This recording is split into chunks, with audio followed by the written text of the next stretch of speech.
നമ്മൾ അഡോബിന്റെ ഓരോ പ്രോഗ്രാമിൽ കണ്ടിട്ടുണ്ടാവും ഇതേപോലത്തെ വീഡിയോസ്. അതായത് ഇങ്ങനെ റൊട്ടേറ്റ് ചെയ്യുമ്പോൾ ആ ഒബ്ജക്റ്റിന് പല ആംഗിൾസിലുള്ള വീഡിയോസ് ഇങ്ങനെ പല ആംഗിൾസിലുള്ള പോർഷൻസ് നമുക്ക് അതിന്റെ വിഷ്വൽസ് തന്നെ കാണാൻ പറ്റും അല്ലെ.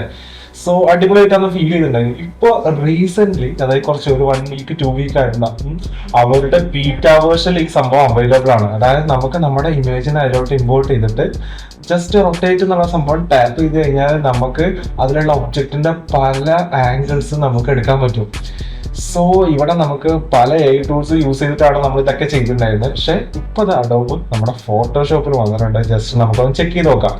പിന്നെ വേറൊരു കാര്യം പറയാനുള്ളത് വെച്ചാൽ ഇത് പെയ്ഡ് വേർഷൻ ആൾക്കാർക്ക് ചെയ്യാൻ പറ്റുള്ളൂ. കാരണം ഇത് AI ടൂൾ യൂസ് ചെയ്ത് അതായത് അവരുടെ സെർവറിൽ നിന്നാണ് ഇതിന്റെ ഇത് വരുന്നത്. നെറ്റ്വർക്ക് കണക്ട് ചെയ്തിട്ടാണ് ഇത് ചെയ്യാൻ പറ്റുക. അല്ലാതെ നമ്മുടെ ക്രാക്ക്ഡ് വേർഷനിൽ ചെയ്യാൻ പറ്റും. ഇപ്പൊ ബീറ്റ വേർഷൻ ക്രാക്ക്ഡ് വേർഷൻ കിട്ടി കഴിഞ്ഞാൽ നമുക്കൊന്നും ചെയ്യാൻ പറ്റില്ല. സോ അതെങ്ങനെ ചെയ്യാം ഇങ്ങനത്തെ കാര്യങ്ങളൊക്കെ നമുക്ക് നോക്കാം. ഫസ്റ്റ് ഓഫ് ഓൾ നമ്മൾ ഇവിടെ നിർബന്ധമായിട്ടുള്ളൊരു കാര്യം എന്താ വെച്ചാൽ ക്രിയേറ്റീവ് ക്ലൗഡ് എടുക്കുക. എന്നിട്ട് അവിടെ ആപ്സ് എന്നുള്ള സെക്ഷനിൽ പോയിട്ട് അവിടെ ഓൾ ആപ്പ് എന്നുള്ളതായിരിക്കും ഉണ്ടാവുക. സോ അവിടെ മാറ്റിയിട്ട് ബീറ്റ വേർഷൻ എടുക്കുക. അവിടെ പോയിട്ട് നമ്മൾ എന്ത് ചെയ്യാം, ഇവിടെ ഫോട്ടോഷോപ്പ് ബീറ്റ എന്നുള്ള സംഭവം ഇൻസ്റ്റാൾ ചെയ്ത് വെക്കാം. സോ അത് ഇൻസ്റ്റാൾ ചെയ്ത് കഴിഞ്ഞാൽ കുറച്ച് ടൈം എടുക്കും. ഇൻസ്റ്റാൾ ചെയ്ത് കഴിഞ്ഞാൽ നമുക്ക് നമ്മുടെ ബീറ്റ വേർഷൻ ഓപ്പൺ ചെയ്യാം. ഇവിടെ ഞാനിപ്പോൾ കാണാം. ഇവിടെ ഞാനിപ്പോൾ ഓൾറെഡി ചെയ്ത് നോക്കിയിട്ടുണ്ട്. എനിക്ക് അടിപൊളിയായിട്ട് ഫീൽ ചെയ്തു. അത്യാവശ്യം നല്ല ക്വാളിറ്റിയിൽ കിട്ടുന്നുണ്ട്. സോ ഇവിടെ ഞാനിപ്പോൾ ഇവിടെ ഒരു ഇമേജ് ഇമ്പോർട്ട് ചെയ്യാം. സോ ഇതാണ് ഇമേജ്. ഒന്നുമില്ല, നമുക്ക് ഒന്നിലേക്ക് കട്ട് ചെയ്തിട്ട് അങ്ങനെ എടുക്കാം. സോ ഞാനിവിടെ ഇപ്പോൾ സിമ്പിൾ ആയിട്ട് ചെയ്യുന്നുണ്ടെങ്കിൽ നമുക്ക് എന്ത് ചെയ്യാം, അവർ ഓട്ടോമാറ്റിക് കട്ട് ചെയ്തെടുക്കും. നമുക്ക് അല്ലാന്നുണ്ടെങ്കിൽ ജസ്റ്റ് എന്ത് ചെയ്യാം, സെലക്ട് സബ്ജക്റ്റ് കൊടുത്തിട്ട് കട്ട് ചെയ്തെടുത്തിട്ട് എന്ത് ചെയ്യാം, നമുക്ക് ഇങ്ങനെ റൊട്ടേറ്റ് ചെയ്യാം. ഞാനിപ്പോൾ അങ്ങനെ ചെയ്യുന്നില്ല. ഞാൻ എന്ത് ചെയ്യുന്നു, Ctrl+T എന്ന് അടിക്കുക. നമ്മുടെ ഇമേജിൽ സെലക്ട് ചെയ്യാനുള്ള ഓപ്ഷൻ ഉണ്ടല്ലോ, Ctrl+T എന്ന് അടിച്ചിട്ട്. സോ അങ്ങനെ Ctrl+T അടിച്ച് സെലക്ട് ചെയ്ത് കഴിഞ്ഞാൽ ഇവിടെ താഴെ കാണാം റൊട്ടേറ്റ് ഒബ്ജക്റ്റ് എന്നുള്ളത്. ജസ്റ്റ് ടാപ്പ് ചെയ്യുക. ടാപ്പ് ചെയ്ത് കഴിഞ്ഞാൽ ഇവിടെ പ്രിപ്പയറിങ് തുടങ്ങും. സോ കുറച്ച് സമയം നമ്മളിവിടെ വെയിറ്റ് ചെയ്യണം.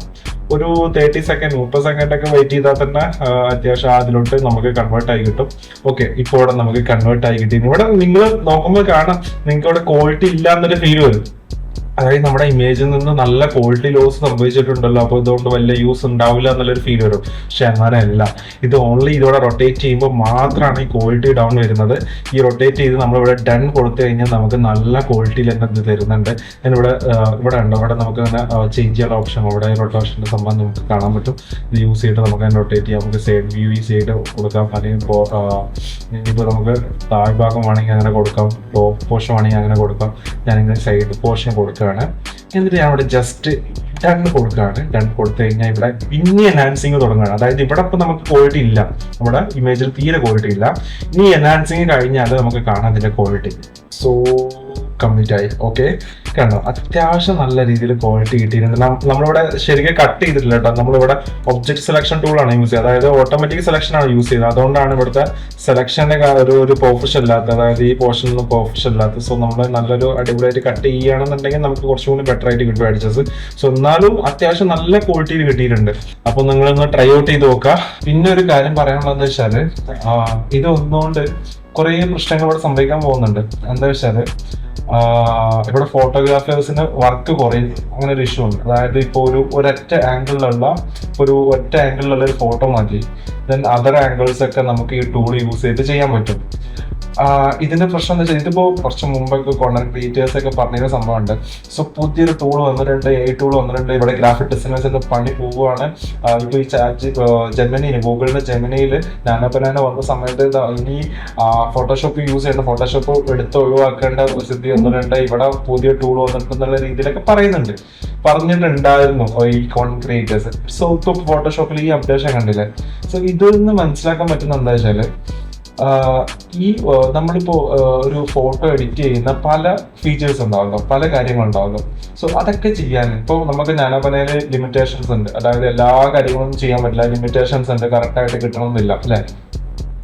ChatGPT ഇമേജസ് ഉണ്ടാക്കണേ അതിൽ ലിമിറ്റേഷൻസ് ഉണ്ട്, ഫ്രീ പിക്ക് യൂസ് ചെയ്യണേ ലിമിറ്റേഷൻസ് ഉണ്ട്. അങ്ങനെ ഓരോ ടൂളിനും ലിമിറ്റേഷൻസ് ഉണ്ട്. അതിലില്ലാത്ത ഫീച്ചേഴ്സ് വേറെ ടൂൾ യൂസ് ചെയ്ത് ചെയ്യണം അല്ലെ.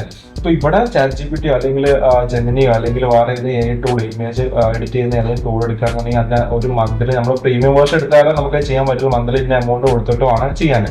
അപ്പോൾ വേറെ ഫീച്ചേഴ്സ് വേറെ കാര്യങ്ങൾ ചെയ്യണമെന്നുണ്ടെങ്കിൽ ഇപ്പോൾ ഫോർ എക്സാമ്പിൾ റീലൈറ്റിംഗ് നമുക്കൊരു ടൈപ്പ് ഇതിൽ മാത്രമേ ഉള്ളൂ, വേറൊരു യൂസ് ചെയ്യണമെന്നുണ്ടെങ്കിൽ നമ്മൾ അവിടെ എന്ത് ചെയ്യണം, അവിടെ അതിന്റെ പ്രീമിയം വേർഷൻ എടുക്കണം.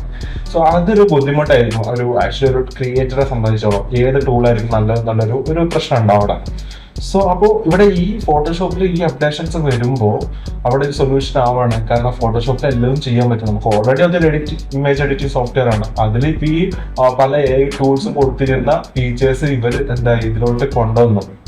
ഇപ്പൊ നാനോ ബനാന ഇതിലുണ്ട്. അതായത് നാനോ ബനാനാണ് അത്യാവശ്യം നല്ല ക്വാളിറ്റിയിൽ ഇമേജസിനെ എഡിറ്റ് ചെയ്യാൻ പറ്റുന്ന ഒരു ടൂൾ. സോ അത് ഫോട്ടോഷോപ്പിൽ ഇന്റഗ്രേറ്റ് ചെയ്തു. പിന്നെ അവരുടെ ജനറേറ്റീവ് ഫീൽഡ് ഓൾറെഡി ഉണ്ട്. ഈ പുതിയ ടൂളും കൂടി വന്നതോടുകൂടി അത്യാവശ്യം ഈ ഫോട്ടോഷോപ്പ് ഇനി ഔട്ട്ഡേറ്റഡ് ആയി പോകില്ല, ഫോട്ടോഷോപ്പ് എടുത്തു പോകില്ല എന്നുള്ളത് നിങ്ങൾക്ക് മനസ്സിലായിട്ടുണ്ടാവും വിചാരിക്കുന്നു. ഇനി കുറെ കാലം ഇനി ഫോട്ടോഷോപ്പ് ഇവിടെ തന്നെ ഉണ്ടാവും, ഒരിക്കലും എടുത്തു പോകില്ല എന്നുള്ളത് നമുക്ക് മനസ്സിലാക്കാം. സോ നിങ്ങൾക്ക് ഇനി ഫോട്ടോഷോപ്പ് ഗ്രാഫിക് ഡിസൈനിങ് ഡീറ്റെയിൽ ആയിട്ട് പഠിക്കണമെന്നുണ്ടെങ്കിൽ നമ്മളെ ബെക്സോ അക്കാഡമിയുടെ ഒരു ഗ്രാഫിക് ഡിസൈനിങ്ങിന്റെ വീഡിയോ എഡിറ്റിംഗിന്റെ ഒക്കെ കോഴ്സ് നമ്മൾ പ്രൊവൈഡ് ചെയ്യുന്നുണ്ട്. സോ ഇതേപോലെ തന്നെ അപ്ഡേറ്റഡ് ആയിട്ടുള്ള കുറെ കോണ്ടന്റുകളാണ് നമ്മൾ ഇതിൽ ഉൾപ്പെടുത്തിയിട്ടുള്ളത്. സോ നിങ്ങൾക്ക് ഇൻട്രസ്റ്റഡ് ആണെന്നുണ്ടെങ്കിൽ താഴെ കാണുന്ന ഡിസ്ക്രിപ്ഷനിൽ കാണുന്ന നമ്പറിൽ കോൺടാക്ട് ചെയ്ത് കഴിഞ്ഞാൽ നമ്മൾ ഫുൾ ഡീറ്റെയിൽസ് ഷെയർ ചെയ്ത് തരാം.